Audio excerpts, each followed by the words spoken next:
Well, what I would do is certainly reinstate the funding of the immigrant settlement agencies. It was outrageous that the Harper government cut those programs and said he was going to give it to places where there were newly emerging groups. That was coded language to say, I'm going to give a little bit of money here and there in ridings where I think we can win the seat. And so we need better programs of training. We need better programs for the language training, but also for acculturation. I must say that when I have visited the seniors programs in the Chinese community, they need more support. There are such outstanding services that the Chinese community is offered for the community itself through organization and health and well-being centers and exercise programs. These programs need to be maintained at the same time as giving people a seat in the decision-making of all of the organizations. And that is what I have spent my life doing, is how do you bring people together. In our team, for example, in our campaign team, we have a very diverse group. We have people from the Chinese community who aren't just there, as the conservatives say, they're there for window dressing and put on an ethnic costume. They're there making decisions at the table. This is how you integrate people. And the most important thing is that everybody must vote.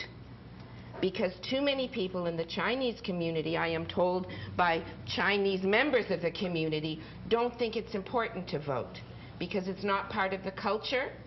When my visit to China was so successful, and the kind of work that I have done with the Chinese community for years, it has nothing to do with campaigning. I have been involved in integrated and work with the Chinese community for years. Okay. That's how you become integrated citizens. It's time for Simon. Thank you. Thank you for the opportunity to speak about this very important issue of Chinese Canadians and helping more participation in our economy and in our country. Now, in our present situation, you don't necessarily have enough support from the government in Canada to help Chinese people learn the language and to get jobs. And I want to know why that is. We need a better sort of system, a government-led sort of system to, number one, teach teach English to Chinese people, and number two, to help find jobs and get the right housing and services to just set up immigrants in this country. And I'll tell you my personal experience and how we were helped as my family of immigrants. That my grandparents and parents were helped by ensuring that they have a place to stay, ensuring that they get a job and furniture for their home. And this is the kind of social supports that have been taken away to not the same extent that it used to be. It's been hampered and hurt, and so we have a situation there where people are not getting the kind of social services that they need. So this is the kind of, I think, a real issue for me.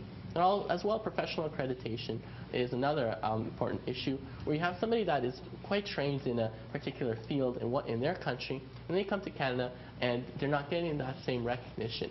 And we need to have better of that kind of recognition. Make sure that the federal government acknowledges the sort of education in the foreign countries, and to make this a priority. And I hear Liberals and Conservatives always promise this every election, time after time, and only not to fulfill this. And I'm so disappointed. The NDP is different. The NDP has a set of principles and is going to make this happen. That's why many people vote NDP and support the NDP. We have a situation right now where you have so many immigrants wanting to learn English and get better jobs and to participate, and the federal government is not doing enough. We need a more organized system. We need a better system for immigrants. Let's move on to the free debate. 5 minutes. Either of you can go first.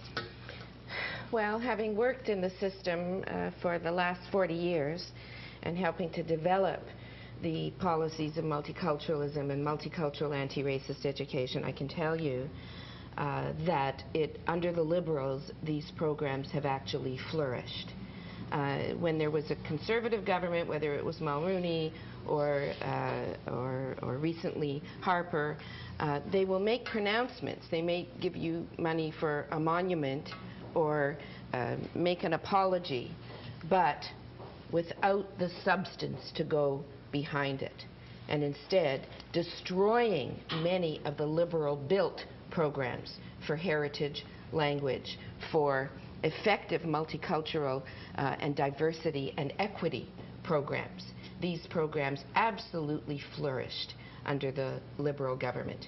The Canadian Race Relations Foundation or other programs like that, where even as independent or crown corporations, I could speak truth to power and not worry about being fired if the way the present government, when their experts and advisors tell them, in fact, not to destroy programs or give them the truth, give them the facts as experts, they are either fired or it's squelched.